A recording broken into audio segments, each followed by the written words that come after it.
ஆன்மீக அன்பர்களுக்கு எனது ஆத்மார்த்தமான வணக்கம். இன்றைக்கி பார்த்தா எல்லாரும் கோயிலுக்கு போகிறாங்க, எல்லாரும் விரதம் இருக்கிறாங்க, எல்லாரும் கடவுளை போய் எப்படினாலும் பார்த்துட மாட்டோமான்னு நினைக்கிறாங்க. ஒரு குறிப்பிட்ட காலம் வச்சுக்கிறாங்க. அந்த காலத்தில் விரதம் இருந்து என்னென்னமோலாம் செஞ்சு கோயிலுக்கு போகிறாங்க. ஆனால் அவங்க உண்மையிலேயே கடவுளை உணர்ந்து போகிறாங்களா அப்படின்றது அவங்கவுங்க மனசாட்சிக்கு தாங்க தெரியும்.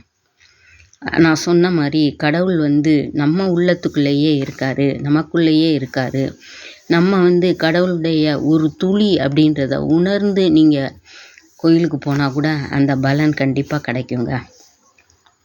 அதுக்காக கோயிலுக்கு போகிறது தவறுன்னு நான் சொல்லலை. அது 1ஆம் வகுப்பு படிக்கிற மாதிரின்னு வச்சுக்கோங்களேன்.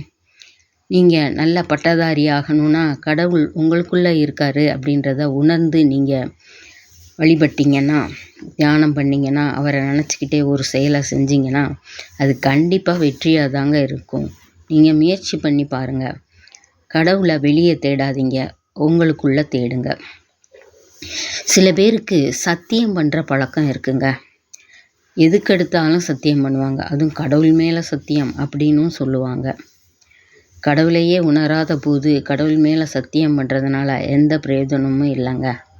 நீங்கள் சத்தியமெல்லாம் பண்ண வேண்டாங்க. கடவுளை உங்களோடையே வச்சுக்கிட்டு ஒரு செயலை செஞ்சிங்கன்னா அது கண்டிப்பாக தவறாகாது. யார்கிட்டையும் சத்தியம் பண்ணுற அவசியமும் உங்களுக்கு இருக்காது. ஈரமான தீக்குச்சியை நீங்கள் எவ்வளோ தான் உரசி பார்த்தாலும் அது தீப்பிடிக்குமா? பிடிக்காது. அதனால் பிரயோஜனம் இல்லை.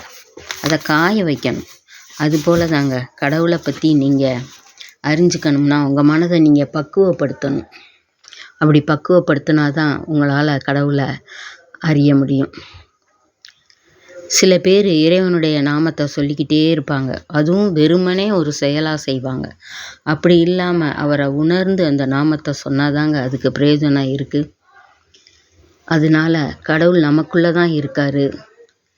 நம்ம அவரை தேடி வெளியே அலைய வேண்டியதில்லை. எந்த மந்திரமும் ஜெபிக்க வேண்டியதில்லை. அப்படின்றத உணர்ந்தாலே போதும்.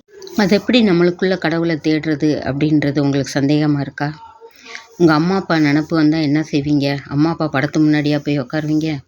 நினச்ச உடனே உங்கள் அம்மா அப்பா நினப்பு உருவம், அவங்களுடைய முகம் உங்களுக்கு ஞாபகத்துக்கு வரும் இல்லையா? அது மாதிரி நீங்கள் சும்மா உட்காந்து ஒரு ஜோதியை நினச்சி பார்த்தா போதுங்க. அவருடைய தரிசனம் படிப்படியாக உங்களுக்கு கிடைக்க ஆரம்பிக்கும். மீண்டும் அடுத்த வீடியோவில் சந்திப்போம்.